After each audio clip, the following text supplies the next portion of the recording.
மக்களுக்கு நல்லது பண்றதுக்கு அரசியலுக்கு வாங்கடா, கொள்ளை அடிக்கிறது கொலை பண்றதுக்கு மாடா அரசியலுக்கு.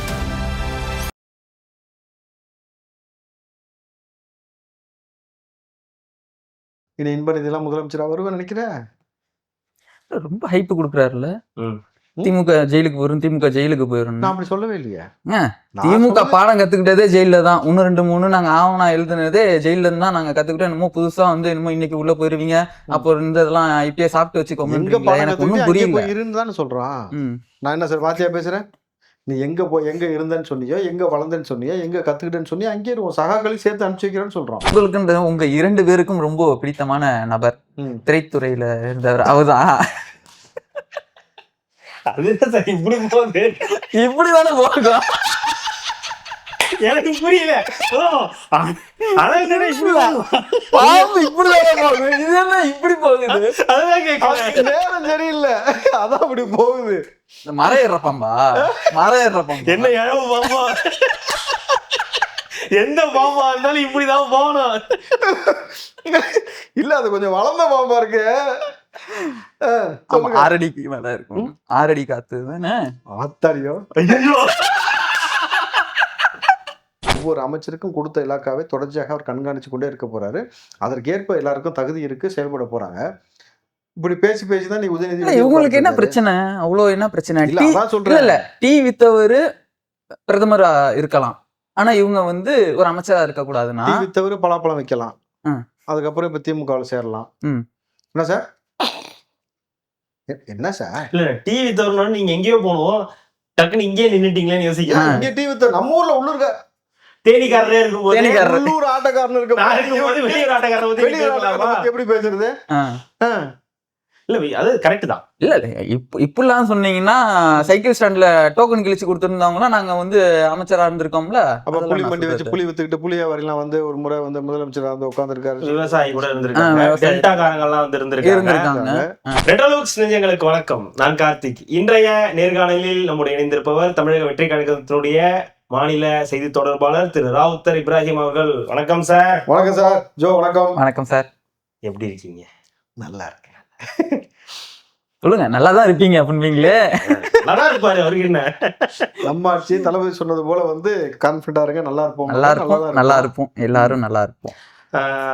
இன்றைய தினம் மே 18 அப்படின்னாலே நம்ம எல்லாருக்கும் தெரிந்த ஒரு விஷயம்தான்.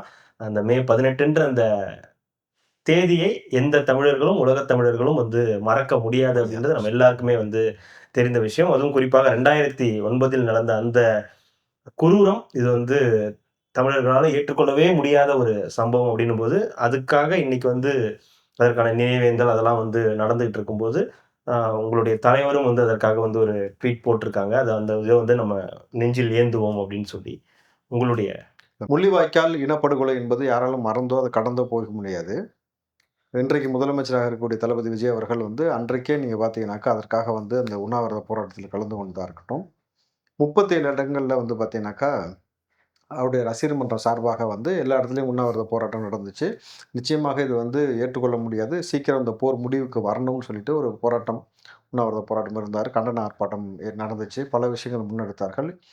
நம்ம எளிதில் எந்த தமிழரும் மறந்தோ கடந்தோ போக முடியாத ஒரு என்ன சொல்கிறது ஒரு நீங்காத ஒரு வடு அது வந்து நடந்து இருக்கக்கூடாது, நடந்து ஏறிடுச்சுன்னும் பொழுது சரி இனி நடக்கக்கூடிய ஒவ்வொரு வரக்கூடிய சமுதாயம் இந்த விஷயத்தை பார்த்த பிறகாது இனிமேட்டு வந்து எப்படி இருக்கணும் எப்படி இருக்கக்கூடாதுன்ற விஷயத்த வந்து கற்றுக்கக்கூடிய ஒரு சூழல் எழுந்திருக்கணும் பொழுது நிச்சயமாக இன்னும் உலகம் முழுக்க வாழக்கூடிய எல்லா தமிழர்களுக்கும் தமிழ்நாடு வந்தாரை வாழ வைக்கும்ன்ற ஒரு பூமி என்றைக்குமே நம்ம அதுக்கு தான் பேர் போனோம் பொழுது இனி உங்களுக்கு எந்த பிரச்சனையோ எந்த கவலை வந்தாலும் சரி உங்களுக்காக குரல் கொடுப்பதற்கு தமிழ்நாட்டில் ஒரு முதலமைச்சர் இருக்கிறார், விஜய் அவர்கள் இருக்கிறார்ன்ட்டு. ஏன்னா இப்போ இலங்கையை சேர்ந்த எம்பி அவர்களை இங்கே வந்து பேசின விஷயன்றது வந்து எவ்வளோ பெரிய ஒரு வைரலாக போயிட்டு இருக்கு. அதில் குறிப்பாக இழுத்து போட்டு ஒரு ஆளை வந்து அடிச்சுக்கிட்டு இருக்காங்க.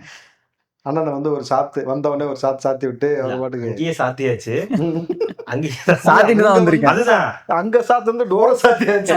நீ இந்த பேரை சொல்லியே ஊருக்குள்ள வரக்கூடாது, வசூல் பண்ணக்கூடாதுன்ட்டு. ஆனா உள்ளூருக்குள்ள வந்து நீ அங்க வந்து அவருடைய தலைவருடைய பேரை வச்சு இந்த மாதிரி பண்ணல, இங்க வந்து உன் ஊர்ல வந்து உனக்கு செய்யறான்னு வந்து செஞ்சார்ல. அந்த அவர் கொடுத்த பேட்டியை பார்த்ததுக்கு பிறகு நான் ஒரு தாயும் ஒரு மகன் நடந்த கான்வர்சேஷன்ல நான் இருந்தேன். அது சொல்றேன் கேளுங்களேன். அவன் சொல்கிறான், அம்மா நான் வந்து 4 வயசாக இருக்கும்போது நீ வந்து இவர் அரசியலுக்கு வந்திருக்காருன்னு இவரை காமிச்சு நீ என்கிட்ட நிறைய விஷயம் சொல்லியிருக்கிறேன். இன்னைக்கு நான் வந்து எனக்கு ஓட்டு போடுற வயசு வந்து நான் ஓட்டு போட்ட நபர் தளபதி விஜய் அவர்கள் இன்னைக்கு முதலமைச்சராக வந்துட்டாரு. இவர் இன்னமும் இப்படி மாற்றி மாற்றி பேசி சுற்றிக்கிட்டே இருக்காரு அப்படின்னு அவன் சொல்லும் பொழுது அவங்க அம்மா வந்து அதை வன்மையாக கோபமாக கண்டிச்ச விஷயத்த நான் இன்னைக்கு கூட வந்து பார்த்தேன். நீ என்ன தம்பி அப்படியே சாதாரணமாக சொல்லிட்ட? அவர் என்னைக்கு அண்ணன் வந்து மாற்றி மாற்றி பேசினாரு? அன்னையிலேருந்து இன்ன வரைக்கும் நீ குழந்தையா இருந்து நீ ஓட்டு போட்டு தளபதி முதலமைச்சர் ஆகிட்டாரு. இப்போ வரைக்கும் முயற்சி பயிற்சின்றதை அவர் விடாமல் அப்படியே தான் சொல்லிட்டு இருக்கிறாரு. இதில் நீ எங்கே வந்து அவர் மாற்றி பேசுறதை பார்த்த அப்படின்னு சொல்லும் பொழுது எனக்கு அந்த கான்வர்சேஷன் பார்க்கும்போது கும்பிட்டு சிரிச்சிட்டேன். நான் நிச்சயமாக அவங்க அம்மா வந்து இப்படி ஒரு டைமிங்கில் இப்படி ஒன்று சொல்லுவாங்கன்னு தெரியாது. இப்போ அண்ணனை வந்து இன்னும் சொல்ல போனால் ஒரு ஊடகத்தில் சேட்டலைட் மீடியா நினைக்கிறேன், அண்ணன் காரில் உட்காந்து கேள்வி கேட்டார். பார்த்தீங்களா? போங்க தம்பி. ஒரு நாள் இருந்தா விளக்குறேன் இருக்கடா. எந்த ஒரு நாள் எந்த ஒரு நாள் அது என்டர்டெயின் பண்றீங்க, என்டர்டெயின் பண்றதா இருக்கு. பயங்கரமா அப்படியே செம்மையா கேள்வி கேட்க போறாங்க. சார் நான் பழைய வீடியோ நினைச்சுக்கிட்டு தான் விட்டு கேட்டேன். ஏதோ பழைய வீடியோ போல ஏதோ ஒண்ணு பேசியிருந்தாரு பார்த்தா லேட்டஸ்டாமே. அண்ணன் வீடியோ பார்த்தாலே ஒரு டென்ஷன் ஆயிடுது. அண்ணன் கார்ல உட்காந்துருக்கும் போது அழகா மைக்கு போட்டு கேள்வி நீங்க பேசுறது எல்லாமே ஒரு ஃபன் கண்டென்ட்டாவே பாக்குறாங்களே. இல்ல நீ பேசுறது எல்லாமே என்டர்டெயின்மெண்டாவே ஃபன்னாவே இருக்காவே. ஃபன் கண்டென்ட்டாவே பாக்குறாங்களே ஒண்ணு அவரு அப்படின்ட்டு ஒரு பல்ல கடிச்சிட்டு அவர் சொன்னாரு பாருங்க, இருங்க இதெல்லாம் ஒரு நாளைக்கு வந்து மாறும். இருடா போய் நாளை கூட்டிட்டு வரேன் அப்படின்ற இந்த பூமி ஒரு நாள் என்கிட்ட சிக்கும்.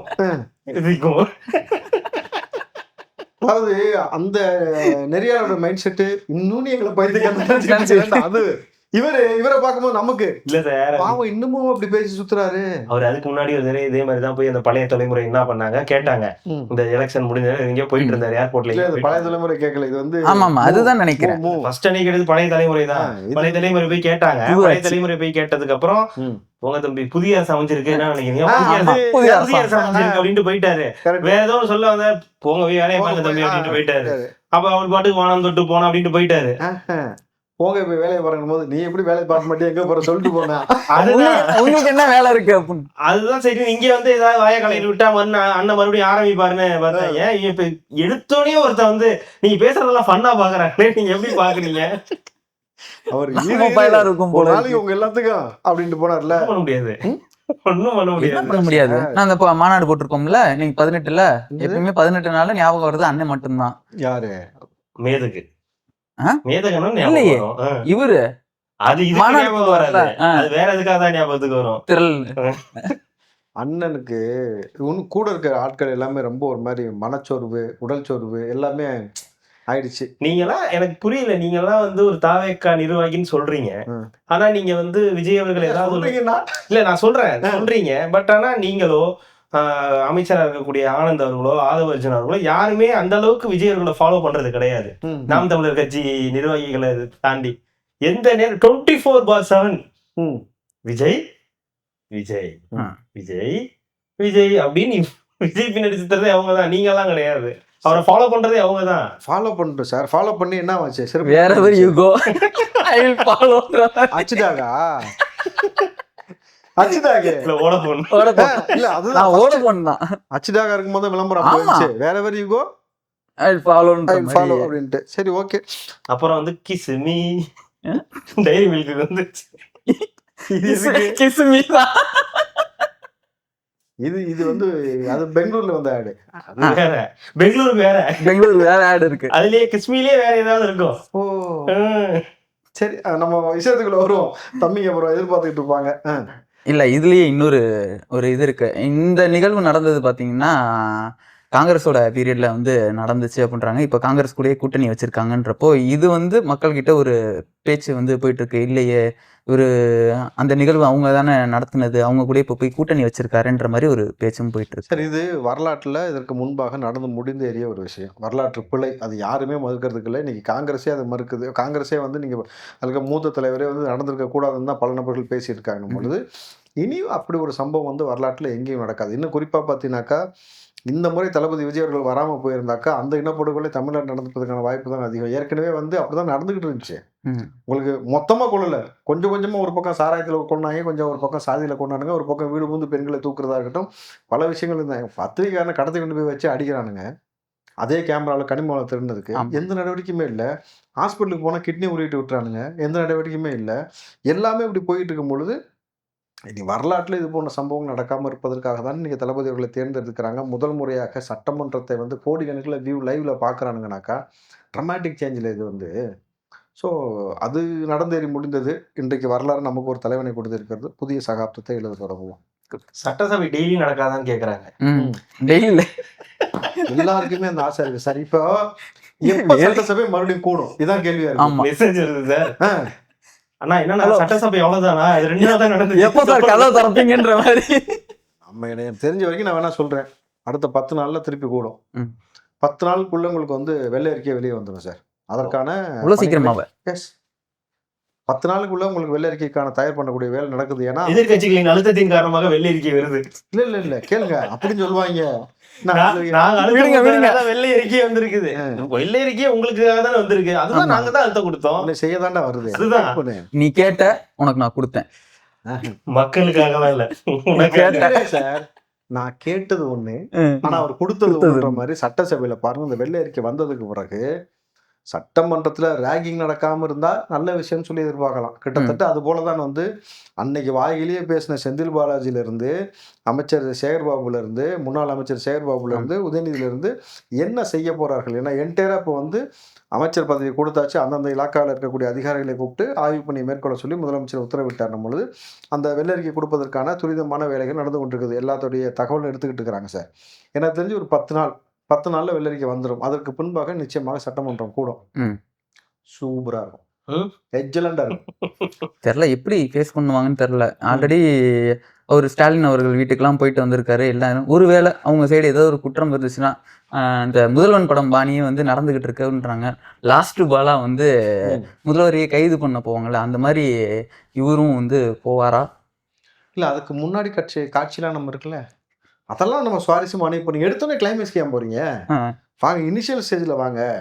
ஏன்னா இன்னைக்கு திருச்சியில் கல்யாண வீட்டுக்கு போயிட்டு ஏழை வீடு மாதிரி உட்காந்து ஒப்பாரி வச்சிருக்காங்க. பார்த்தீங்களா இல்லையா? தஞ்சாவூரா? சரி, தஞ்சாவூரில் அந்த பக்கம் அப்பா ஒரு பக்கம் ஒப்பாரி, மகன் ஒரு பக்கம் ஒப்பாரி. அப்பா வந்து இன்ஸ்டாகிராமை பார்த்து எல்லாம் இன்ஃப்ளூயன்ஸ் ஆகி ஓட்டு போட்டாங்க. அதே இன்ஸ்டாகிராம் பார்த்தாலும் 2 சின்ன பிள்ளைகளை கூப்பிட்டு நீங்கள் கூப்பிட்டு சுற்றிட்டு இருந்தீங்க வீடியோ போட்டு. இன்ஸ்டாகிராமை பார்த்து இன்ஃப்ளூயன்ஸ் ஆகிட்டாங்கன்னு அவர் ஒரு பக்கம்.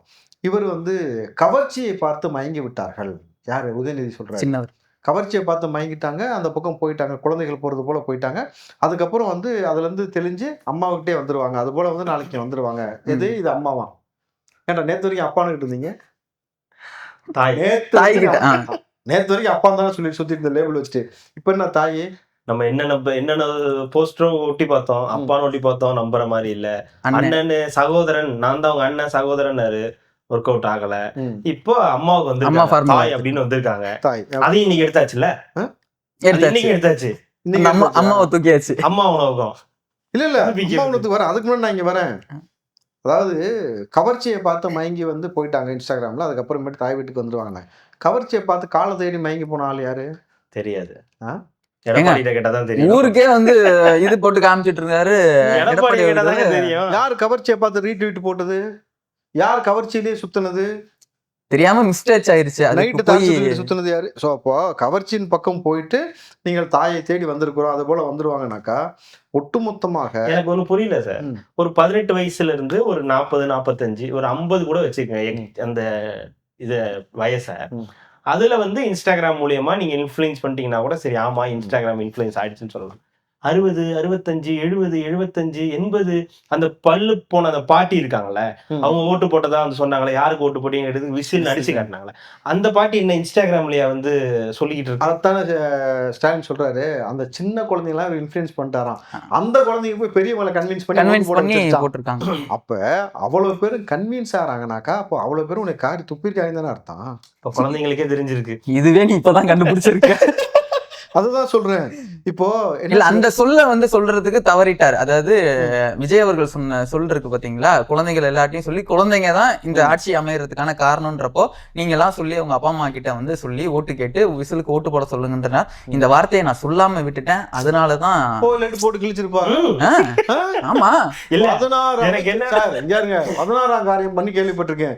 16 அமைச்சரை தோக்கடிச்சிருக்கிறாங்க. வரலாற்றுல ஒரு இத்தனை ஆண்டு காலம் தோக்காத ஒரு விஷயத்த வந்து இன்னைக்கு ஸ்டாலின் அவர்கள் தோத்து போய் உட்கார்ந்து காரணம் பொழுது இன்னமும் நம்ம தோல்விக்கு எது காரணம் தெரியாம நீ நல்லா வச்சு பாருங்க.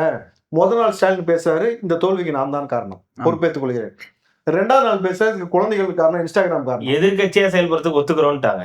அடுத்து என்னன்றாங்க, 6 மாசத்துல ஆட்சி கவிழ்ந்துரும், நம்ம தான் வந்து பண்ணலாம். யார் 6 மாசம் இருக்கும்போது யாராவது இருந்தா அப்படி யாராவது ஆட்சி கவுந்துருமா. அடுத்து 6 மாசம் இந்த ஆட்சியை நாங்க டிஸ்டர்ப் பண்ண மாட்டோம்.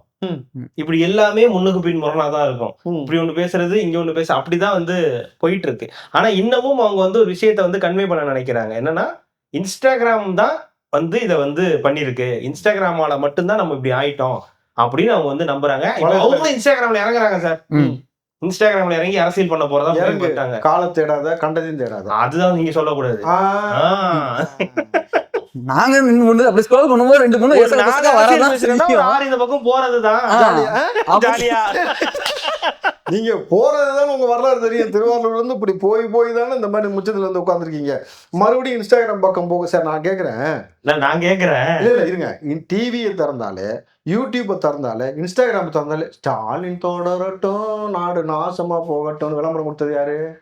நாங்க தான். முழுக்க இன்ஸ்டாகிராம், யூடியூப்புக்கெல்லாம் காசு கொடுத்து அவ்வளவு பண்ணியும் உன்னை ஒருத்தன் கூட மதிக்காம ஒரு கட்சியின் தலைவரை வரலாற்றுல தோக்கடிச்சு உட்கார வச்சிருக்காங்க. இதுல கேடு கட்டவன் இல்ல வர அந்த சப்ஜெக்ட் வரேன் என்ன அந்த. ஆனா அன்பில் மகேஷ் மறுபடியும் திருச்சியில தீர்மானம் நிறைவேறியிருக்காரு. என்னன்ட்டு மீண்டும் தோக்கடிக்கிறது. அதுதான் சார், மீண்டும் அவரை நிக்க வைக்கணும். ஏய், உனக்கு எவ்வளவு வன்மம் இருந்தா டெபாசிட் வாங்கினாரு இல்ல சார், புற அவர் டெபாசிட் கூட வாங்காம தோப்பாரு. அதை நீ பாக்கணும். பக்கத்தேலைக்கு பாயாசம் சார், அது பக்கத்தேலைக்கு பாயாசம் தான். அது இல்ல அன்பில் மகேஷ் கிழிச்சிருவாரு அப்படின்ட்டு ஜெயிச்சு திருவள்ளூர்ல ஜெயிச்சார்ல. நல்லா கேட்டுங்க, திமுக காரனுக்கு நல்லாவே தெரியும். மறுபடியும் இப்ப இருக்கிற அந்த ஆட்சி ஒரு வாரத்துல செஞ்சுக்கிட்டு இருக்க செயல்பாடு, வரவேற்பு எல்லாம் பார்த்ததுக்கு அப்புறம் இன்னும் எவ்வளவு பேர் வந்துகிட்டு இருக்கு. அதிமுக அல்லோலப்பட்டு போய் ஒட்டுமொத்தமா இந்த பக்கம் வந்துகிட்டு இருக்கு, அழிஞ்சு போயிட்டு இருக்கு. ஒட்டுமொத்த கட்சிக்காரனு கடந்து டாவேக்காக வந்துகிட்டு இருக்காங்க பொழுது, இந்த நேரத்துல திமுக சார்பாக யாரு நின்னாலும் டெபாசிட் கூட வாங்க மாட்டாங்க. இவர்கள் திமுகவை சார்ந்த எல்லாருக்கும் என்னன்னாக்கா, ஸ்டாலினை மறுபடியும் டெபாசிட் கூட வாங்க வைக்காம தோக்க வச்சு இதை பார்த்து ரசிக்கணும்னு ஒரு மனப்பாக்கு இருக்கா இல்லையா? ஓப்பன் சேலஞ்சு, உதயநிதி அவரோட தொகுதியில் ரிசைன் பண்ணட்டும் சார், அப்பாக்காக ரிசைன் பண்ணி நிக்க வைக்கிட்டோம். நீ ஜெயிச்சிங்கல்ல, உங்களுக்கு அங்கே ஓட்டு போட்டாங்கல்ல, எங்க மறுபடியும் நிக்க வைங்க, ஜெயிச்சிட்டாங்களா பார்ப்போம். படு தோல்வின்னு கேவலமான தோல்வி வரலாறு சந்திக்கும் சார். மறுபடியும் ஸ்டாலின் அவர்கள் எம்எல்ஏ வாரத்துக்கான வாய்ப்புகள். ஸ்டாலின் அங்க நிக்கிறதுக்கு தயாரா சார்? திருச்சியில நிக்கிறதுக்கு இன்சைட் ரிப்போர்ட், திருச்சியில அங்க தேர்தலில் நிக்கிறதுக்கு தயாரா. ஆனா வந்து விஎஸ் பாபு கிட்ட தான் பேசிக்கிட்டு இருக்காங்களாம். சொந்தக்காரங்க யாராவது அங்க இருக்காங்களா, நிக்க வைக்கிற ஐடியா இருக்கா அப்படின்னு கேக்குறாங்களாம். ஆர்எஸ் பாபு நிப்பாட்ட மாட்டாங்களா? அப்ப திமுக நிக்காது, திருச்சி கிழக்குல போட்டி போட மாட்டாங்க. என்ன சார், திமுக வந்து போட்டி போட மாட்டாங்க திருச்சி கிழக்குல? போட்டி போடுவாங்க. பலிகடாவா எவனா ஒருத்தன் வச்சிருப்பாங்கல்ல, அவனதான் கொண்டு வந்து தள்ளி விடுவாங்க. நாம் தமிழர் போடும்ல கண்டிப்பா. என்னது நாம் போடும் யாரு இல்ல எனக்கு கேண்டிடேட்டுங்க, கேண்டிடேட் யார போடுவாங்கன்னு தெரியாதுன்ற.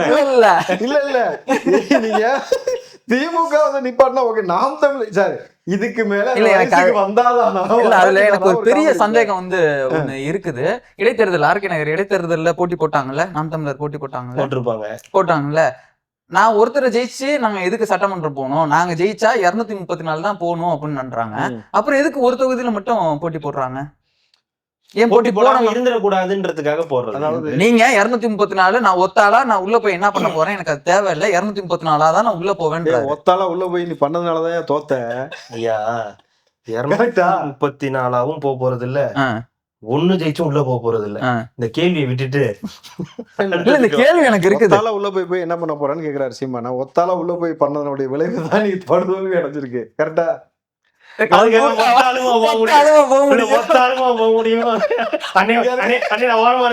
என்ன பேசுறீங்க? இல்ல சார், அது எந்த அளவுக்கு இன்டெப்தா இருப்பாங்கன்றதுல எனக்கு தெரியாது. நான் அந்த விலக்குள்ள போக விரும்பல, இருந்தாலும் சொல்றேன். நம்ம அதுக்குள்ள போனோம். திருச்சியில அதிமுக வந்து இந்த முறை போட்டியிடுறதுக்கான வாய்ப்பு இல்லை சார், போட்டியிட மாட்டாங்க.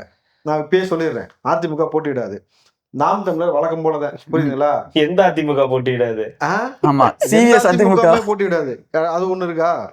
இது வந்து நம்ம வழக்கமா வந்து நாம் தமிழர் வந்து ஒரு கல்யாண வீடா இருந்தாலும் சரி, இளவு வீடா இருந்தாலும் சரி, எல்லா இடத்துலயும் ஒரு பொருள் இருக்கும்ல,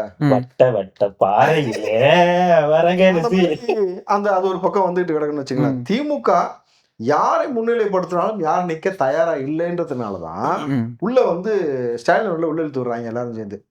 நாங்க நின்னாக்கா அது பெரியதாகும், நீங்க நின்னாக்கா ஒட்டுமொத்தமா வந்து எல்லாரும் சேர்ந்து வேலை செஞ்சு ஓரளவுக்கு ஏதாவது செஞ்சு விடுவோம் அப்படின்ற ஒரு அடிப்படையில் செய்றாங்க. ம்.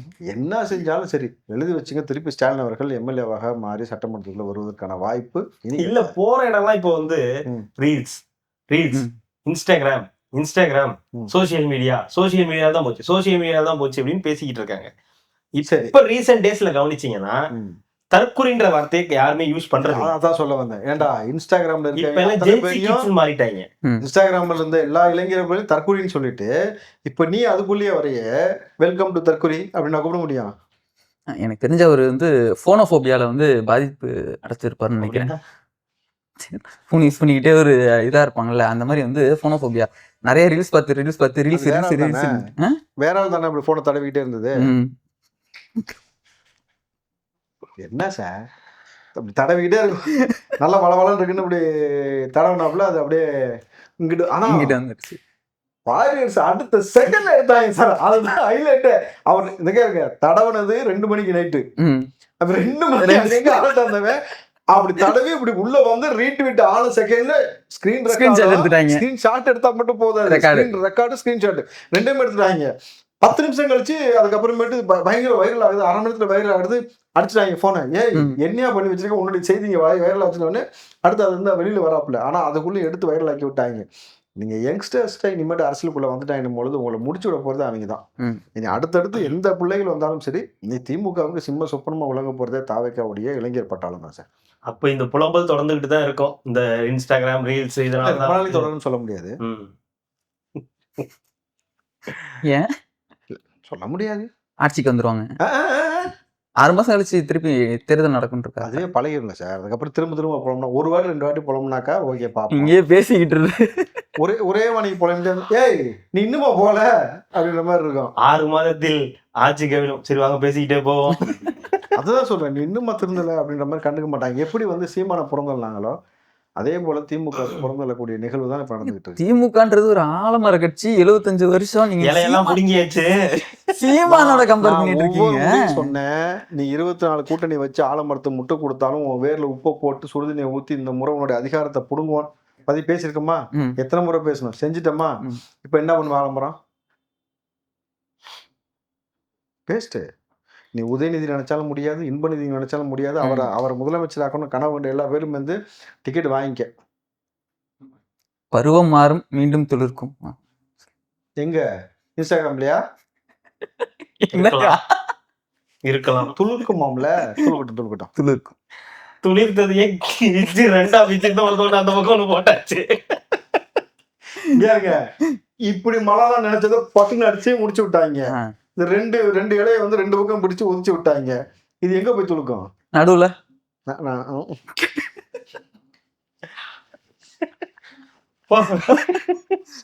விடுங்க. அடுத்தது எனக்கு உண்மையாலுமே ரொம்ப வருத்தம், உதயநிதி எல்லாம் வந்து ஜெயிச்சிருந்தது.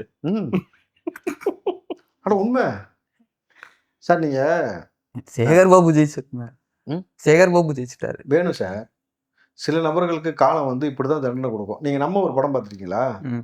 நீலாம் வந்து நான் ப்ரொஃபஸர் ஆகும்போது ஸ்டூடெண்ட் வந்து நீ என்ன பாடுபடுத்தினேன், ஆண்டவன் தெரியுண்டா உன்னை ப்ரொஃபஸர் ஆகிட்டான் பாடுறான்ற மாதிரி இவங்க ஜெயிச்சு சட்டமன்றத்துக்குள்ள வந்ததே வந்து பாத்தீங்கன்னாக்கா இவ்வளவு நாள் போட்ட ஆட்டத்திற்கு உள்ள வச்சு அவங்கள சம்பவம் செய்யும் போதுதான் மக்கள் பார்த்து ரசிக்கிறான இல்லைன்னு பாருங்க. 10 நாள் கழிச்சு வெள்ளரிக்கை வந்ததுக்கு அப்புறம் சேகர் பாபுல இருந்து செந்தில் பாலாஜில இருந்து KN நேர்ல இருந்து உதயநிதி வரைக்கும் வச்சு அவங்கள டிவிக்கு செய்யல மக்கள் பேரானந்தம் அடைவாங்க, நிச்சயமா பேரானந்தம் அடைவாங்க. கைது பண்ணி வண்டியில கூட்டு போவாங்களா இல்ல நடக்க வச்சே கூட்டு போவாங்களான்னு தெரியல. அந்த மாதிரி சம்பவம் எல்லாம் பார்க்கணும்னு ஆசையா இருக்கு. தப்பு பண்ணவங்க சட்டம் தான் கடமை செய்யும் தப்பு பண்ணாக்கா.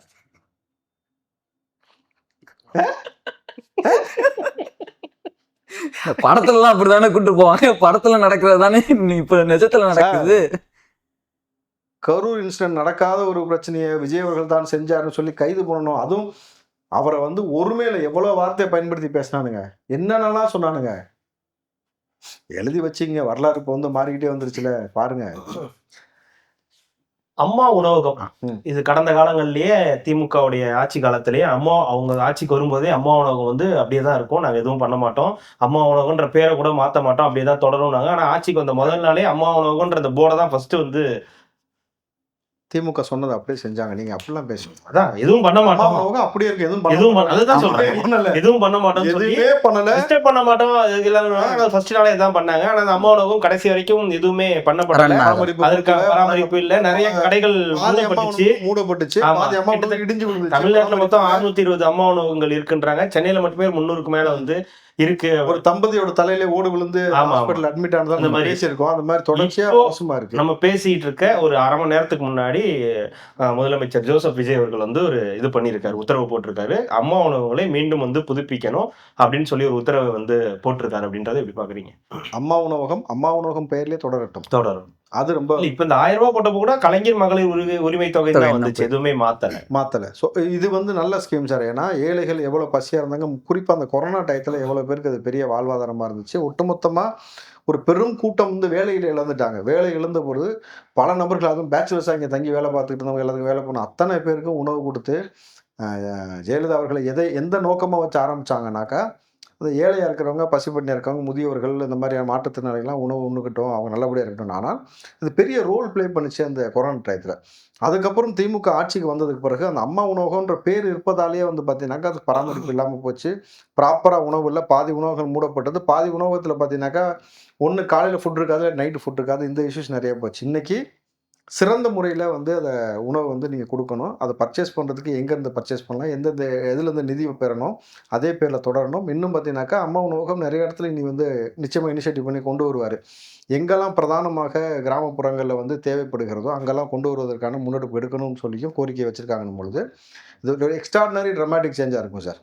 நீங்கள் ஒரு பக்கம் தலை சிறந்த மருத்துவம் இருக்கும், இந்த பக்கம் கல்விக்கு கொடுக்கக்கூடிய முக்கியத்துவம். இன்றைக்கி பெரம்பூரில் நீங்கள் பார்த்தீங்கன்னாக்கா 30 வருஷமாக வச்ச கோரிக்கையை இன்றைக்கி தளபதி விஜய் அவர்கள் நிறைவேற்றிருக்காரு. போக்குவரத்துக்கு பாதையே இல்லாமல். அப்போது நாங்கள் தான் படிக்க வச்சோம் ஒரு பக்கம் திமுக உருட்டிக்கிட்டு, அந்த செந்தில்வேல் அண்டா தானே ஐடி கம்பெனியில் வேலை செஞ்சதெல்லாம் கலைஞர் தான் காரணம். ஏன்டா 30 வருஷமாக பள்ளிக்கு போகிறதுக்கு ஒரு பாதை அமைச்சு கொடுக்க சொன்னது சொல்லல சார். 30 வருஷம்னு யோசிச்சு பாருங்கள்.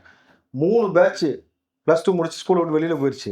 அது வரைக்கும் இவங்க செய்யாமல் மாறி 2 ஆட்சி உட்காந்துருக்கணும் பொழுது, இப்போ கல்விக்கு மாணவ பிள்ளைகளை வந்து படிக்க வைக்கிறதுக்கு எந்த ஒரு தோக்கடிக்கிறதுக்கு ஒரு அமௌண்ட்டை செலவு பண்ணவங்க அதை பண்ணியிருந்தா ஜெயிச்சிருந்திருக்கலாம். அதை தான் சார் சொல்லி கொடுத்த விளம்பரம் 200 கோடி கொண்டு போய் கார் ரேஸ் போட்டது.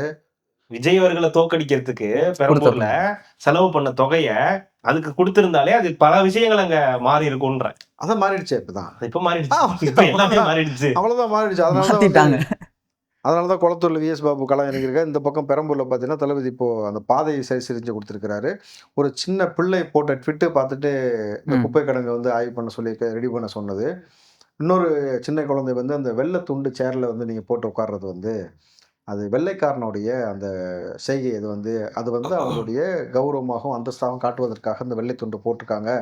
அதை நீங்கள் போடணுமான்னு சொல்லி ட்விட்டரில் ஒரு கேள்வி கேட்டு அந்த குழந்தை அது வரைக்கும் நோட் பண்ணுறாரு பாருங்க. இவருக்கு அரசியல் தெரியுமா அப்படின்னு கேட்டாங்கல்ல, எது வரைக்கும் நோட் பண்ணி அந்த குழந்தை சொன்ன உடனே அடுத்த நாளே இந்த வெள்ளை துண்டு சேரில் போடாமல் எடுத்துட்டு உட்காண்டார். மறுபடியும் இந்த குழந்தை அதை பார்த்துட்டு வந்து அது ஒரு பெரிய ஒரு வாழ்த்து மகிழ்ச்சி தெரிவிச்சிருக்காங்க. பொழுது சார் நூக்கன் கார்னர் வாட்ச் பண்ணிட்டு இருக்காரு. அதாவது ஒருவேளை எல்லாருமே சொன்னது இவர் ஜெயிச்சு சிஎம் ஆயிட்டாக்கா பனையூர்லேயே உட்காந்துருவாரா, பனையூர்லேயே உட்காந்து அரசியல் பண்ணுவாரான்னு கேட்டாங்கல்ல. மனுஷன் காலையில் 9 மணிக்கு ஸ்கூல் பிள்ளைங்க மாதிரி கிளம்பி வந்துடுறாரு சார். வந்து உட்காந்துட்டு டிஃபன் பாக்ஸ் கட்டி கொண்டு வந்துடுறாரு. சாயங்காலம் 4 மணிக்கு தான் போகிறாரு. செக்ரட்டரியேட் போய் பாருங்கள், அங்கே உள்ள நபர்கள் புலம்பு உங்களுக்கு தெரியும். நீங்கள் போனீங்களா? நான் போனேன். எல்லாரும் என்ன சார் நாங்கெல்லாம் வேலை செய்யறோம் சார். என்னையா அப்படின்னா சார் சிஎம் அவர் வந்ததுலேருந்து நாங்கள் வேலை செஞ்சுக்கிட்டு இருக்கோம், ஓடிக்கிட்டே இருக்கோம் பம்பரமா. ஏன்னா அவர் காலைல 9 மணிக்கு வந்து 4 மணிக்கு போறாரு. எக்ஸ்கியூஸ் மீ, டைம் இல்லை. எல்லா அதிகாரியும் பம்பரமா வேலை செஞ்சுட்டு இருக்காங்க சார். இன்னொரு விஷயம் பயப்படுறாங்க. ஜெயலலிதா இதுக்கு முன்னாடி வேலை செய்யலையா? அதுக்கு முன்னாடி வேலை செய்யலையா? எங்க செஞ்சாங்க நான் சொல்லட்டுமா? செய்யல. யாரையும் வேலை செய்ய முடியல. அப்போ இதுக்கு முன்னாடி இந்த முதலமைச்சர்கள்லாம் 10 மணிக்கெல்லாம் வரமாட்டாங்க, 4 மணி வரைக்கும் இருக்க மாட்டாங்க, இருந்தாங்க. நீங்க பாத்தீங்க. சரி விடுங்க.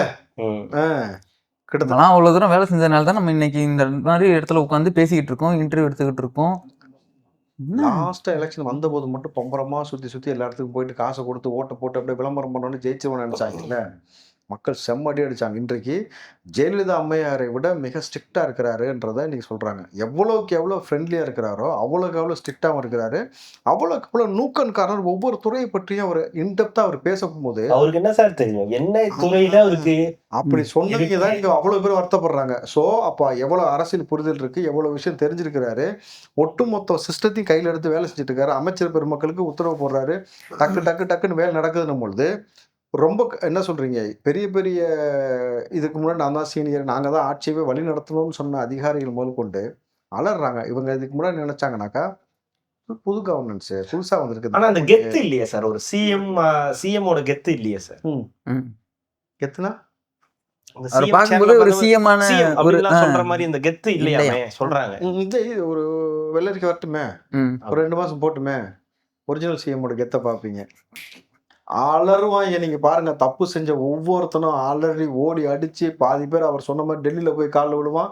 பாதி பேர் இங்கேயே வந்து ப்ரிப்பேர் ஆகிக்க. நான் என்ன சொல்றேன், உனக்கு என்ன உணவு பிடிக்கும்ன்றதெல்லாம் இப்பவே சாப்பிட்டு என்ஜாய் பண்ணிக்கன்றேன் நான். அதுக்கப்புறம் நீங்க போனாங்க ஹோட்டல் மெனு மாதிரி கிடைக்காது சார். நீங்க முன்னாடி நீங்க இங்கேருந்து உள்ள அனுப்பிச்சிடலாம். அனுப்பிச்சிட்டு பைனாப்பிள் கேசரி கொடுக்கலாம், தேவையான அளவுக்கு மொபைல் கொடுக்கலாம், அவங்களுக்கு தேவையான ஆட்கள்லாம் போய் பார்க்கலாம். ஜெயிலுக்குள்ளேயே வந்து கஞ்சா, பீடி, புழக்கம் எல்லாமே இருந்துச்சுல. ஊருக்குள்ளேயே ஒரு இடம் பெட்டி கடையில் அவன் சாதாரணமாக உட்காந்து வித்துக்கிட்டு இருந்தான் ஹேண்ட்ஸ் பாக்கெட்லாம். இன்னைக்கு அத்தனை பேரும் அலறானுங்க. நீ நல்லா யோசிச்சு பாருங்களேன். இனி இப்போ கஞ்சாவோ அல்லது வந்து போதைப் பொருள் வித்தாக்கா சொத்து பறிமுதல். இந்த இனிஷியேட்டிவ் இருக்குல்ல, இதை முன்னாடி எடுத்திருந்தா, ஆனால் அந்த இனிஷியேட்டிவ் அவங்க வேற மாதிரி எடுத்தாங்க. 2000 கோடி ஜாஃபர் சாதிக்கு சம்பாரிச்சாலும் அது வேற எதுன்னு வச்சுங்களேன். இந்த இனிஷியேட்டிவ் எடுத்ததுக்கு பிறகு அலறானுங்க. இன்னைக்கு வந்து நம்ம வந்து ஒரு 10 லட்சம் 20 லட்சத்துக்கு ஆசைப்பட்டு மொத்தமாக ஏதாவது ஒன்று செஞ்சுவிட்டு மொத்தம் வந்து அடுத்த தலைமுறையே எல்லாம் நாசமாக போகிற அளவுக்கு வேலை முடிஞ்சு போயிடும். சம்பாரிச்சு வச்செல்லாம் நக்கிட்டு போயிடும், கவர்மெண்ட் தூக்கிடும்ட்டு நடுங்கிறானுங்க. அதிகாரிகளுடைய இந்த ஒரு வேலை, இந்த பரபரப்பு. ஸோ அட்மினிஸ்ட்ரேஷன், ஒரு தலைவனுடைய பண்போட ஒரு அட்மினிஸ்ட்ரேஷனை வந்து கையில் எடுத்து ஒரு முதலமைச்சர் உட்காந்து செயல்படும் போது ஒரு வாரத்துக்குள்ள ட்ரமாட்டிக் சேஞ்ச் இவ்வளோ தெரியுதுன்னா, 5 வருஷம் இதை கரெக்டாக ப்ராப்பராக கொண்டு போய் தப்பு செஞ்சவனை எங்கே வைக்கணுமோ, நல்லவனை எங்கே வைக்கணுமோ வைக்கும் பொழுது இனி இன்பநிதியெல்லாம் முதலமைச்சராக வருவேன் நினைக்கிறேன். ரொம்ப ஹைப் கொடுக்குறாருல்ல. ம். திமுக ஜெயிலுக்கு போயிரும், திமுக ஜெயிலுக்கு போயிரும். நான் அப்படி சொல்லவே இல்லையே. திமுக பாடம் கத்துக்கிட்டதே ஜெயில தான். 1 2 3 நாங்க ஆவணம் எழுதுனதே ஜெயில இருந்து தான் நாங்க கத்துக்கிட்டோம். என்னமோ புதுசா வந்து என்னமோ இன்னைக்கு உள்ள போயிருவீங்க, அப்போ இந்த இதெல்லாம் இப்பயே சாப்பிட்டு வச்சுக்கோங்க. எங்க பாடம் எனக்கு ஒன்றும் புரியல. போய் இருந்துதானே சொல்றான். நான் என்ன சார் வாத்தியா பேசுறேன்? நீ எங்க போய் எங்க இருந்தேன்னு சொன்னியோ, எங்க வளர்ந்தேன்னு சொன்னியோ, எங்க கத்துக்கிட்டேன்னு சொன்னியோ, அங்கேயே இருக்கும் சகாக்களையும் சேர்த்து அனுப்பிச்சு வைக்கிறேன்னு சொல்றான். போறதுல ஒன்றும் பிரச்சனை இல்லை, ஆல்ரெடி இருந்த இடம் தானே. போட்டோம் போங்க, அப்போ போங்க. சிங்கப்பூரா மாத்தி வச்சிருந்தாரு. எங்க அந்த அந்த ஏரியாவை கேடு கட்டவனுங்க தோக்கடிச்சிட்டாங்க. மக்கள் கேடு கட்ட மக்கள்.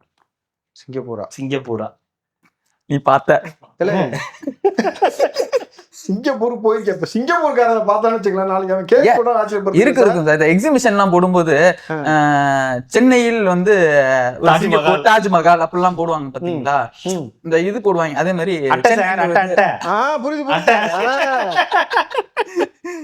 சென்னையில் வந்து ஒரு சிம்லா, சென்னையில் ஒரு ஹிமாச்சல்னு சொல்லி போடுவாங்க. உலகம் ஒன்றுமே இருக்காது. அந்த மாதிரி தான் ரீதா ராதாகிருஷ்ணன். எப்படின்னா, இந்த ஒரு இடத்துல போலீஸா வந்து வடிவேல் இருப்பாரு, ஜெயிலுக்குள்ளார டபுள் ஆக்டர் இருப்பாங்களே, செட்டிங் ஜெயிலப்பா, அந்த ஜெயில் அப்படின்னு வர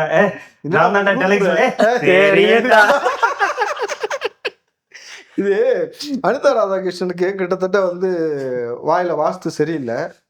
அதுக்கான விஷயம் நடக்குதுக்கிட்டு தான் இருக்குன்னு நினைக்கிறேன். ஏன்னா ஓட்டு போட்ட மக்களை வந்து நீங்கள் புகழாட்டியும் பரவாயில்ல, ஆனால் ஸ்டாலின் அவர்களுக்கு ஓட்டு போடணுன்றதுக்காக வேண்டிய கேடுகட்ட வாக்காளர்கள்னு சொல்லி வார்த்தையை பயன்படுத்துறதா இருக்கட்டும், சிங்கப்பூரா மாற்றி வச்சிருந்தார். நீங்கள் இப்படி இலங்கையில் வந்து ஒருத்தர் வந்து இப்படி ஊட்டி விட்டு தான் இலங்கை எம்பி இங்கே வந்து பேட்டி கொடுத்துட்டு முடிச்சு விட்டு போயிட்டாப்புல. இப்போ சிங்கப்பூர்லேருந்து யாராவது கிளம்பி வர போகிறான், ஏன்டா என் ஊரை நீ கேவலப்படுத்துகிற, குளத்தூர் எவ்வளோ கன்றாவியாக இருக்குது, நான் இங்கே எப்படி டெவலப் பண்ணி வச்சிருக்கோம் அப்படின்னு கேஸ் போடுறதுக்கான வாய்ப்பு. சிவனேன்னு விட்டுருந்தா கூட அவன் கம்முன்னு போயிருப்பான். அதை கூட்டு போய் ஒப்பாரி வைக்கிறதுக்காக ஒரு இது நடந்தது இல்லை, அதுதான் நடந்தது. அதுக்கப்புறம் எல்லாரையும் கூப்பிட்டு பேசினது, இதெல்லாம் தான் பெரிய பிரச்சனையா போச்சு. இப்போ வேற ஒன்றும் கிடையாது. இல்லை, கூடுதலாக அனிதா ராதாகிருஷ்ணன் என்ன சொல்லிருக்காருன்னா, தூத்துக்குடிக்கு ஆதவர்ஜனா வந்தா சட்டை இருக்காது. டிஷர்ட் வாங்கி தர போறியா? இல்ல, ஏய் எப்பா உங்களுக்கு நான் ஓப்பனாவே சேலஞ்ச் பண்றேன். அனிதா, மிஸ்டர் அனிதாவாது, மிஸ்டரா மிஸ்ஸஸா, மிஸ்டரா இருக்காரு, மிஸ்டர் தான். மிஸ்டர் அனிதா ஆதவர்ஜனா தூத்துக்குடி வருவாரு. நிச்சயமா வருவார். அவர் அமைச்சரா வராரு. அவர் சட்டம் இருக்காதுன்னு ம். நீ சரியான ஆளு. உன்னால என்ன கழட்ட முடியுமோ கழட்டு. அவர் கெண்டைக்கால் மயிரை கூட கொடுக்க முடியாது. ஏன்னா, இன்னைக்கு வந்து அவர் ஒரு அமைச்சர். உச்சபட்ச பாதுகாப்புல இருக்காங்க. நடக்கிறது திமுக ஆட்சி கிடையாது. தாவேகா ஆட்சி. இந்த இடத்துல உன் பழைய ரவுடிசமா பழைய நினைப்புல வந்து உங்க ஆள் தான் சிஎம் நீ பேசிட்டு சுத்துற. என்ன நிலைமைக்கு ஒவ்வொரு நபரும் ஆளாக போறீங்க. அன்னைக்கெல்லாம் நீ எங்க ஓடி போய் ஒளிய போறீங்கன்னு தெரியல. ஏற்கனவே வந்து பாத்தீங்கன்னாக்கா இல்ல எனக்கு ஒரு விஷயம் புரியல. ம். அவர் ஏன் ரிசைன் பண்ணிட்டு வந்து தூத்துக்குடியில நிக்கணும் இப்ப? யாரு? ஆதவர்ஜுனா. அதுதான். நீ நீ நீ தைரியமானவனா இருந்தா, நீ இதுவா இருந்தா, அதுவா இருந்தா, நீ வந்து ரிசைன் பண்ணிட்டு வந்து என் ஏரியால வந்து நில்லு. ம். நம்மளே இந்த வடிவேல் கூப்பிடுவாங்கல்ல, ஏய் என் ஏரியாக்கு வாடா, ஏரியாக்கு வாடான்ட்டு. நம்மளே மிச்ச சொச்சத்துல தான் ஜெயிச்சிருக்கோம். இல்ல கடைசி இதுல தான் இது ஒரு 10 ரவுண்ட் அதுக்கப்புறம் தான் வந்து ஜெயிக்கவே வந்து அந்த லீடிங்கே வந்து வந்திருக்காரு. ஜஸ்ட் மிஸ் தான். ம். இவரு தானே இப்போ அங்க ஜெயிச்சது நண்பர் அவரு தூத்துக்குடி ஸ்ரீநாத் தான் ஜெயிச்சு. அவர் நல்ல ஒரு மார்ஜின்ல தான் ஜெயிச்சிருக்காரு. இல்ல அனிதா நித்தா ராதாகிருஷ்ணன் ராதாகிருஷ்ணன் சொல்லிருக்காரு. அவரோட அந்த வந்து பாரு. தூத்துக்குடியில இன்னொரு இது ஆமா வந்து பாரு உன் சட்டை இருக்காது கிட்ட இருக்காதுன்னாக்கா இது எல்லாமே கிட்டத்தட்ட முத்திருச்சு நினைக்கிறேன்ல சார். முத்திருச்சா? என்ன பண்றதுன்னு தெரியாம எனக்காவது சட்டம் இருக்காது. நான் அப்படி சொல்ல இல்ல, நான் எதுவும் தப்பா சொல்லல. நான் சொல்லக்கூடாது. சொல்லாத நானும் சொல்றேன். சொல்லக்கூடாதுன்னு தான் சார் சொல்றேன். ஐயோ பலாக்கொட்டை இருக்காது. சொல்லிட்டீங்க. பலாக்கொட்டை தானே சார் இப்போ சீசனு. பட்டை இருக்காதுன்னு சொல்ல வந்தேன். நெக்ஸ்ட் அமைச்சரவை எல்லாமே கொடுத்துருக்காங்க. அதுலதான் இப்ப ரொம்ப கான்ட்ரவர்சியா போயிட்டு இருக்கு ஒருத்தரோட ஸ்பீச். யாரு ஸ்பீச்? உங்களுக்கு ரொம்ப பிடித்தமான உங்களுக்குன்ற உங்க 2 பேருக்கும் ரொம்ப பிடித்தமான நபர் திரைத்துறையில இருந்தவர் அவர்தான். அதுதான் சார் இப்படி போகுது. இப்படிதானே போகும். எனக்கு புரியல. பாம்பு இப்படிதானே போகுது. இது என்ன இப்படி போகுது? அதுதான் கேட்க நேரம் சரியில்லை, அதான் அப்படி போகுது. மர ஏறப்பாம்பா, மர ஏறப்பாம்பா. என்ன இழவு பாம்பா? எந்த பாம்பா இருந்தாலும் இப்படிதான் போகணும். இல்ல அது கொஞ்சம் வளர்ந்த பாம்பா இருக்கு. 6 அடிக்கு மேல இருக்கும். 6 அடி காத்து தானே. ஆத்தாரியோ ஐயோ அத்தாங்க பாட்டே போட்டிருக்காங்க அவருக்கு. 6 அடி காத்து அத்துக்குச்சு பார்த்தா என்னது அவரு பாருங்க கால்குலேட் பண்ணி பாக்குறாப்ல. சொல்லு சொல்லுங்க யாரு என்னவா இப்ப அவருக்கு? என்னவா இருக்கு? ராஜ்மோகன் அவர்களை வந்து திரைத்துறைக்கு வந்து ஒரு அமைச்சரா வந்து போட்டிருக்கீங்க. என்ன தெரியும்? ஒரு இன்க்ளூடிங் அதுவும் சேர்த்து கல்வி அமைச்சரா பள்ளிக்கல்வித்துறை பிளஸ் தமிழ் வளர்ச்சித்துறை, தமிழ் வளர்ச்சித்துறை பிளஸ் திரைத்துறையோட இதுக்கும் போட்டிருக்காங்க. அப்படின்னு என்ன தெரியும்? என்ன தெரியும்? நீங்க அந்த துறையை வந்து முதலமைச்சர் திரு ஜோசப் விஜய் அவர்கள் தான் வச்சிருக்கணும். அவர் தான் வந்து எக்ஸ்பீரியன்ஸான ஆனதுல அவருக்கு வந்து இப்படி கொடுத்தது வந்து அக்செப்ட் பண்ற மாதிரி இல்ல அப்படின்ற மாதிரி. இதை நான் அவரை ஹர்ட் பண்றதுக்காகலாம் சொல்லல, சொல்லணும் அப்படின்றதுக்காக சொல்றேன். நானும் திரைத்துறையில தான் இருக்கேன். ஒருவேளை முடியலன்னா என்கிட்ட கொடுங்க, நான் பாத்துக்கிறேன் அப்படின்னு கேட்டிருக்கேன். அப்ளிகேஷன் ஃபார்மே ஃபில்அப் பண்ண தெரியாம தப்பா ஃபில் பண்ணி உன்னைய போன எலெக்ஷன்ல ரிஜெக்ட் பண்ணாங்க. நம்பர் 1. நம்பர் 2, இவர் சொல்லக்கூடிய கூற்றின்படி பார்த்தாக்கா முதல் விஷயம் ராஜ்மோகன் அவர்களுக்கு சினிமா துறையில பயணப்பட்டிருக்கிறாரு. ராஜ்மோகன் தனியா ஒரு படம் டைரக்ட் பண்ணிருக்காரு. அது எத்தனை பேருக்கு தெரியும் தெரியல. அவர் டைரக்ட் பண்ணிருக்காரு. மொத்தமா அதுல பண்ணிருக்காரு, ரிலீஸ் ஆயிருக்கு படம். டைரக்ட் பண்ணி படம் ரிலீஸ் ஆயிருக்கு. அதே மாதிரி சினிமா துறையில டிராவல் பண்ணி நபர்களுக்கு தெரியும். பேர் தெரியுமா? படம் பேர் ஏதாவது தெரியுமா? தெரியும், டக்கு ஞாபகம் இல்லை. சரி பண்ணிப்போம். ஸோ சினிமா துறையில அவர் வந்து பயணப்பட்டிருக்கிறாரு. ஸோ இப்போ விஷால் என்ன சொல்றாருனாக்கா ராஜ்மோகனுக்கு என்ன தெரியும், அவருக்கு அனுபவமே இல்லையே, நீங்கள் அந்த துறையை வந்து நீங்கள் அவர்கிட்ட கொடுத்துருக்க கூடாதுனாக்கா. இப்போது முதல் முறையாக தளபதி விஜய் அவர்கள் முதலமைச்சராக வந்திருக்காரு. உங்களுக்கு அனுபவமே இல்லை, நீங்கள் சிஎம் உட்காருங்க, நான் வேணா வந்து உட்காந்துக்குவான்னு சொல்லுவியா? நீ சொல்லுவேன், ஆனா ரொம்ப பெரிய பிரச்சனையாவே மக்கள் ஒத்துக்க மாட்டாங்க. அவருக்கு என்ன துறை கொடுக்கணும்ன்றது ஒரு முதலமைச்சருக்கு தெரியும். என்ன உங்களுக்கு மக்கள் ஏன் வந்து நீங்க சைக்கிள்ல போயும் எதுல போயும் ஓட்டு கேட்டு ஏன் உங்க அப்ளிகேஷன் ஃபார்ம் கூட ரிஜெக்ட் பண்ணாங்கன்ற அந்த விஷயமே முதல்ல உங்களுக்கு தெரியல.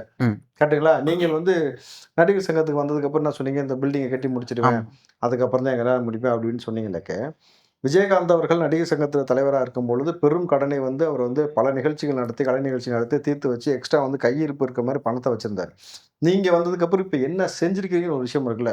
ஒரு வேலையை எடுத்து அதை முடிக்கிறதுக்கு 5 வருஷமாக இன்னும் உருப்படியாக முடிக்க முடியணும் பொழுது புத்திமதி உங்கள்கிட்ட கேட்கல. ஒரு முதலமைச்சர் போகிறாரு, கேட்டுக்கிட்டு கம்முன்னு உட்காரணும். அதை விட்டுட்டு அப்புறம் வேணாம். இல்லை, நான் தொடர்ச்சியாக பார்த்துட்டு இருக்கேன். இப்போ ஒரு 2 நாளாக இல்லை அது பார்க்கல. தொடர்ச்சியா நானும் ஷாக் ஆயிட்டேன். தொடர்ச்சியா நீங்க எப்படி பாத்தீங்க? இல்லைங்க, நான் அதை சொல்லலைங்க. நான் தொடர்ச்சியா எக்ஸ்தலத்துல பாத்துக்கிட்டு இருக்கேன். தெய்வமே, அந்த பேட்டி பாத்தீங்களா? அந்த பேட்டி அது ஃபேமஸான பேட்டி தான் அது. இந்த எக்ஸ்தலத்துல பாத்துட்டே இருக்கும்போது நிறைய வன்மமா கொட்டுறது வந்து தெரிஞ்சிச்சு. இவருக்கு வந்து கல்வித்துறை அமைச்சரா வந்து ஏன் இவங்களை கொடுத்துருக்காங்க, இவருக்கு என்ன தெரியும்? அதே மாதிரி தொழில் வளத்துறை அந்த கீர்த்தனா அவங்களுக்கு வந்து என்ன தெரியும்? என்ன சொல்லணும்னா, இதுங்கள்ட்ட எல்லாம் கொண்டு போய் கொடுக்குறாங்க பாரு, எனக்கு இந்த நாடே வேணாண்டா, இதுங்கெல்லாம் வச்சுக்கிட்டு தான் நம்ம இங்க வாழணுமான்ற அளவுக்கு எக்கச்சக்கமா போட்டு போஸ்ட் வந்துகிட்டே இருக்குது. பழையபடி இப்ப ஆரம்பிச்சிருக்காங்க. நாங்க இன்ஸ்டாகிராம்ல ஆக்டிவ் ஆக போறோம்னு சொன்னாங்கல்ல திமுக, அதுக்காக இப்ப இந்த வேலையை ஆரம்பிச்சிருக்காங்க. ஒவ்வொருத்தர் நீங்க ராஜ்மோகன் போல வந்து டவுன் டு எர்த்தா ஒரு மனுஷன் வந்து ஒரு ஆள் கூட பழகிறதா இருக்கட்டும், பள்ளிக்கல்வித்துறை அவங்கள்ட்ட கொடுத்துருக்காங்க. மாசுகிட்ட கொடுத்தாங்க மருத்துவத்துறை. மாசுக்கு என்ன தெரிஞ்சது முன்னாடி? இவருக்கு தமிழ் நல்லா தெரியும், தமிழ்ல வந்து ரொம்ப கைத்தேர்ந்த நபரா இருக்காரு. பள்ளிக்கல்வித்துறை கொடுத்துருக்காரு. முதலமைச்சரே அவர் திரும்ப திரும்ப சொன்னது ஒரே பவர் சென்டர் தான் இங்க, எனக்கு கீழே தான் எல்லாரும் பொழுது ஒவ்வொரு அமைச்சருக்கும் கொடுத்த இலாக்காவை தொடர்ச்சியாக அவர் கண்காணிச்சு கொண்டே இருக்க போறாரு. அதற்கேற்ப எல்லாருக்கும் தகுதி இருக்கு, செயல்பட போறாங்க. இப்படி பேசி பேசிதான் நீ உதயநிதி இவங்களுக்கு என்ன பிரச்சனை? அவ்வளவு என்ன பிரச்சனை? இல்ல டீ வித்தவரு பிரதமரா இருக்கலாம், ஆனா இவங்க வந்து ஒரு அமைச்சரா இருக்க கூடாதுன்னா டீ வித்தவரு பலாப்பழம் வைக்கலாம், அதுக்கப்புறம் இப்ப திமுகவில் சேரலாம். என்ன சார்? என்ன சார்? இல்ல டீ வித்தவர்னா நீங்க எங்கேயோ போனோம், டக்குன்னு இங்கே நின்னுட்டீங்களேன்னு யோசிக்கிறேன். இங்க டீ வித்த நம்ம ஊர்ல உள்ளூர்க தேனிக்காரரே இருக்கும்போது உள்ளூர் ஆட்டக்காரன் இருக்கும்போது வெளியூர் ஆட்டக்காரன் எப்படி பேசுறது? இல்ல அது கரெக்ட் தான். இல்ல இப்பெல்லாம் சொன்னீங்கன்னா சைக்கிள் ஸ்டாண்ட்ல டோக்கன் கிழிச்சு கொடுத்துருந்தவங்களாம் நாங்க வந்து அமைச்சரா இருந்திருக்கோம்ல. அப்ப புலி மண்டி வச்சு புலி வித்துக்கிட்டு புளியாவரிலாம் வந்து ஒரு முறை வந்து முதலமைச்சரா வந்து உட்கார்ந்துருக்காரு. விவசாயி கூட இருந்திருக்காங்க, டெல்டாக்காரங்க எல்லாம் வந்து இருந்திருக்காங்க. ஆனா இவ்வளவு பேருக்கு மத்தியில அண்ணன் எதுவாகவே இல்லையே. எனக்கு அதை நினைச்சாதான் இருக்கும்ல, அது மொட்டைப்பாறையாவே இருக்குது. அண்ணன் இங்க வந்து சேர்ந்துட்டாருன்னா அவருக்கு அந்த துறையை கொடுத்துடலாம், திரைத்துறை வந்து. இப்ப இவ்வளவு ஆனமா பேசிட்டு இருக்கும் பொழுது தானே இன்னைக்கு வந்து இன்னைக்கு உதயநிதி இருந்த அறையில யார் போய் உட்காந்துருக்கா பாருங்க, விளையாட்டுத்துறை அமைச்சராக. செம்ம கான்ட்ரவர்சி. அதாவது படத்துல பாக்குற ஒரு மூவ் மாதிரியே இருக்கு பாருங்களேன். எல்லாமே என்ன சார், டக்கு டக்கு டக்கு டக்குன்னு வந்து இப்ப அந்த ரூமுக்குள்ள ஆதவர்ஜினா வந்து போய் உட்காந்துருக்காரு. உதயநிதி வந்து ஏதோ ஒரு படத்துல பிரசாந்த் சார் நீ சொல்லுவேன் நான் செய்வேன் அப்படின்ற மாதிரி அவங்க சொல்றாங்க, இவங்க வந்து செய்யறாங்க. இதெல்லாம் வன்மத்தின் வெளிப்பாடு. ஆட்சி வந்து நல்லபடியா போகும் பொழுது இன்னைக்கு பேசின வாய் நாளைக்கு மாத்தி பேசும். பள்ளிக்கல்வித்துறை மிக சிறப்பா இருக்கு. பள்ளிக்கல்வித்துறை அதை விட முக்கியமான விஷயம், அவர் வந்து ஒரு ஷெட்யூல் கேஸ்ட் பின்னணியில இருந்து வராரு ராஜ்மோகன் அவர்கள். அதனாலேயே அவர் மேல வந்து நிறைய வந்து வெறுப்பு வந்து விழப்படுது. அப்படிலாம் நீங்க வெறுப்பு உமிழ்ந்தீங்கன்னா செருப்படி தான் வாங்குவீங்க. ஏன்னா ரொம்ப தெளிவா சொல்லிடுறேன் சார், இங்க சாதி மதங்களுக்கு ஒரு தலைவர் வந்து முதலமைச்சரா பாத்துக்கிட்டு இருக்கும் பொழுது இன்னைக்கு நீங்க மறுபடியும் திமுக சாதி அரசியல் பண்ணீங்கல்ல, இந்த ஷெட்யூல் காஸ்ட்டை வச்சு ஒரு அரசியல், வேங்க மலம் கலந்த ஒரு அரசியல், புல்லட் ஓட்டினா வெட்டினது, படிச்சா நாங்க நேரில் தங்க இது போல வந்து இந்த கேவலமான அரசியலுக்கு மத்தியில மறுபடியும் ராஜ்மோகன் மீது அப்படி ஒரு சாயம் பூசலாம் நினைச்சீங்கன்னாக்கா செருப்படி நிச்சயமா உங்களுக்கு அதில் மாற்று கருத்தே கிடையாது. இன்றைக்கு ஆதவர்ஜினா வந்து விளையாட்டுத்துறை அமைச்சராக வந்து உட்காந்துட்டாரு. உதயநிதியால ஒன்றும் முடியல, தூக்கி வெளியே போட்டாங்க. இந்த பக்கம் பார்த்தீங்கன்னா ஒவ்வொருத்தரும் வெளியில் உட்காந்துருக்கும் பொழுது வைத்தறிச்சவங்க இன்ஸ்டாகிராம் ஆக்டிவ் ஆக்குறன்ற பேசல இந்த மாதிரி வந்து ஆபாசமாக பேசி சுற்றுறாங்க. இதுக்கெல்லாம் சேர்ந்து உங்களுக்கு வந்து காலம் வந்து அதுக்கான விஷயத்த உங்களுக்கு கண்ணுக்கு முன்னாடி காட்டணும் சார். ஒவ்வொரு துறையில் வந்து இப்போ தான் சார் ஒரு வாரம் இருக்குது. ஒரு வாரத்துக்குள்ளே 707 ஒயின் ஷாப்பை மூடுறது, குடிநீரை வந்து உறுதிப்படுத்துவது, போதையை ஒழிக்கிறது, பெண்களுக்கு வந்து சிங்கப்பெண் திட்டத்தை இம்ப்ளிமெண்ட் பண்ணுறதுன்னு சொல்லி ஒவ்வொரு விஷயமும் எதிர்கட்சிகளின் அழுத்தத்தால பண்ணிக்கணும். நீங்களே பண்ண மாதிரி என்னமோ சொல்லிக்கிட்டே எதிர்கட்சி என்ன பண்ணிட்டு எதிர்கட்சி அழுத்தம் எங்க வச்சு அழுத்துனீங்க அதுதான் தெரியாது, எங்கேயோ வச்சு அழுத்துறாங்க. நான் போட்ட ட்விட்டுக்கே நீங்க இந்த கதறு கதறீங்க. சொல்லிட்டு போறாரு உதயநிதி, செஞ்சுட்டுங்க அப்படின்னு டக்கு டக்குன்னு சொல்லிட்டு ஓடி போனேன். அதெல்லாம் பேசாது கரெக்டுங்களா? சொல்லிட்டு சட்டமன்றத்துல உட்காரல, குடுகுடுன்னு அவசரமா ஒண்ணுக்கு வந்த ஒரு சின்ன பிள்ளை ஓடுற மாதிரி சட்டமன்றத்துட்டு ஒட்டுமொத்த வெளியே போயிட்டு அவர் ட்விட்டர்ல போட்டாருன்றது. வா மாப்பிள்ள, நீ எங்க போக போறீங்க? 5 வருஷம் எங்க போகட்டே ஆகணும். திமுகவும் தாவிகவும் கூட்டணின்றத வந்து ஒரு மாதிரி எக்ஸ்போஸ் பண்ணி விட்டீங்க. அப்படியா சார்? இல்லன்னா நீங்க அங்க உட்கார்ந்து எதிர்ப்பு தெரிவிச்சிருக்கணும். நீங்க எதுக்கு எந்திரிச்சு வெளியில போனீங்க? அப்ப 2 பேரும் கண்ணிலே பேசி ஆமா பேசிருக்கீங்க. நீங்க ஒரே காலேஜ் வேற, நீங்க எல்லாரும் பிரதர்ஸ் தான். ஆமா, இதுல இருந்து தெரியுது. இந்த ஒரு பாயிண்ட் போதாதா எங்களுக்கு? அடுத்த வாட்டி வந்து நீங்க வந்து ஆஸ்பத்திரி வாசல படுத்துட்டு ஒண்ணுக்கு போயிட்டாக்கா அதுவும் நாங்க சொல்லிட்டோம் நீங்க ஒண்ணுக்கு போயிட்டீங்கன்னு சொல்லுவீங்களா? நீங்க சொல்லலாம், வாய்ப்பு இருக்கு. கண்ணிலே நாங்க சொல்லிட்டோம், அதான் ஒண்ணுக்கு போயிருப்போம், நாங்க பாட்டு பயந்துக்கிட்டு அழுதுகிட்டு ஒண்ணுக்கு போயிட்டோம், ஒரு ஆள் நெஞ்ச பிடிச்சிக்கிட்டு ஒரு ஆள் வந்து ஓடி போயிடுச்சு. இதெல்லாம் நடக்கும் வரலாற்றுல, நடந்த வரலாறு தான். இன்னைக்கு பாருங்க, இன்னும் நல்லா உச்சபட்சமா நடக்கும். மக்களுக்கு நல்லது பண்றதுக்கு அரசியலுக்கு வாங்கடா. கொள்ளை அடிக்கிறது, கொலை பண்றதுக்கு அரசியலுக்கு